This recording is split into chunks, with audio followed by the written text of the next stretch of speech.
বন্ধুরা দেখতে পাচ্ছ এখানে আমি দই বড়া বানিয়েছি বিনা তেলে। এবার চলো দেখা যাক কিভাবে বানাই। এটা আমার সাথে থাকো শেষ অবধি। আজকে একটা নতুন জিনিস বানাবো। দেখতে পাচ্ছ তোমরা আমি এখানে ব্রাউন ব্রেড নিয়েছি। ব্রেডের প্রত্যেকটা ব্রেডের এইভাবে সাইডগুলো আমি কেটে নেব। এই সাইডগুলো এইভাবে কেটে নিয়ে আমি ব্রেডগুলো অন্য প্লেটে রাখছি। এইটা যে বানাচ্ছি এটাতে কোনো রকমভাবে তেল ইউজ হবে না। এই রেসিপিটা জানো তো, সত্যি বলতে এটা আমার রেসিপি নয়, এটা আমি আমাকে একদিন করে খাওয়ালো। আমার এত ভালো লেগেছে, কারণ তেল নেই। অনেক সময় আমাদের এরকমও হয় যে তেল খাওয়া বেশি যাবে না, অনেক সময় কি তেল না বেশি খাওয়াই ভালো। তো সেক্ষেত্রে এই রেসিপিটা খুব সুন্দর, আর ইনস্ট্যান্ট বাড়িতে কেউ এলে তাকে বানিয়ে দেওয়ার জন্য খুব ভালো একটা আইটেম। ঠিক আছে, চলো আমার সাথে থাকো, দেখো কেমন লাগছে রেসিপিটা, অবশ্যই কমেন্ট করে জানিও। এবার এগুলো সব কেটে নিয়েছি সাইডগুলো। এবার একটা পাত্রে আমি জল নিয়েছি, জলেতে আমি নুনটা দিলাম। তার কারণ আমি যদি এটা ভাজতে যেতাম তখন তো ভাজার সময়তে জিনিসটাতে নুন দিতাম, তাহলে আমি যে এই জলটা নিচ্ছি, জলের মধ্যে আমি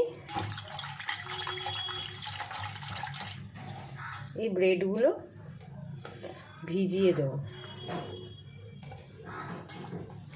তাহলে নুনটা এর মধ্যে হয়ে যাবে, ঢুকে যাবে নুনটা। এই দেখো এই সাইডটা আমি কাটতে ভুলে গেছি।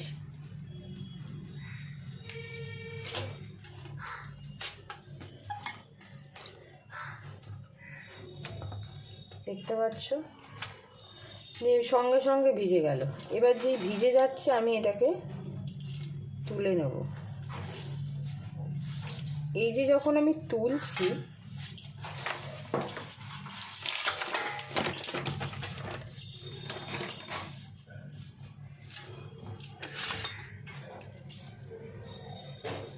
জলটা পুরোটা প্রেস করে নিলাম। চাইলে আমি এইভাবে একটু আকৃতিও দিয়ে দেবো, বড়া যেমন করে। চলো ফেটে যাচ্ছে, আমি এটাকে ব্যাস হয়ে গেল। এইভাবে আমি প্রত্যেকটা বানাবো। দেখো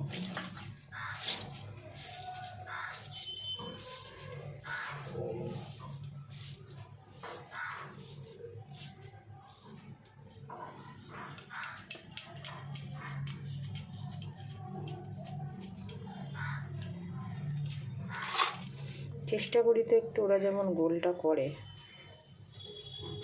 দই বড়ার, যদি হয়। না গো, সাইডগুলো ফেটে যাচ্ছে। তা এরম করেই খাই, তাতে কী আছে, বড়া তো। ব্যাস দেখো আমি ব্রেডের বড়া বানিয়ে নিলাম। ঠিক আছে, দেখো বড়াগুলো আমি রেডি করে দিয়েছিলাম যেটা বললাম। ঠিক আছে, এইবার আমি এই বড়া এখানে রাখলাম। এর ওপর দিয়ে আমি কি করব, আমি দই রেখে দিয়েছি।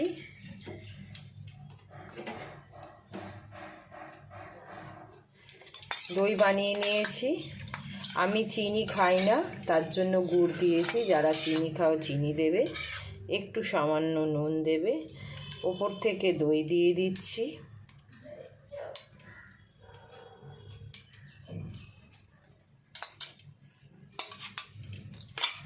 দই দেওয়া হয়ে গেল। এবার আমি এখানে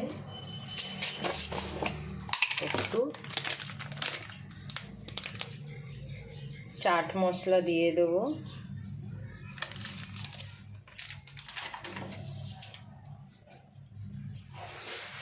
চাট মশলা দিলাম।